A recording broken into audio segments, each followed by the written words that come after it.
The glow of the ancient sky, Europe, 300,000 years ago.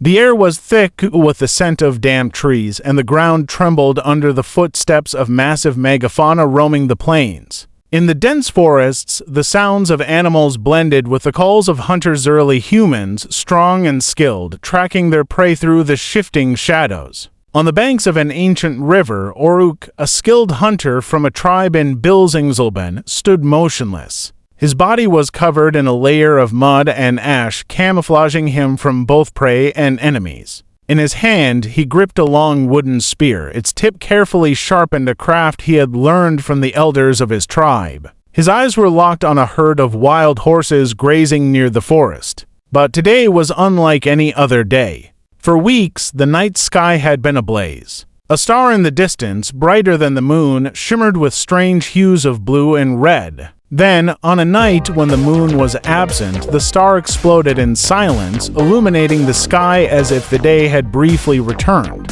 Since then, the world had begun to change. Oruk sensed something different in the air. The animals were restless, birds migrated out of season, and even his tribe whispered about the fire of the gods that had burned the sky. But he was not one to fear such omens. The world was always changing. This was just another sign, as the wise elder Garan had told him. But when Uruk reached the forest near the Schöningen River, he found something unexpected: human footprints, but not from his tribe.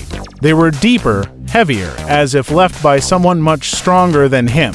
He froze for a moment, then heard a sound. It was faint but clear, the rhythmic tapping of stone against wood, an unfamiliar yet ancient melody. Slowly, he crept closer until he saw them. They were not from his tribe, but they were not entirely strangers either. Their faces were familiar, their bodies more robust, their hands gripping spears like his, but longer and heavier. They were working around a massive tree trunk, crafting something he did not yet understand. Uruk felt a mix of fear and fascination. Were they allies or enemies? Did they hold the secret of the star that burned the sky?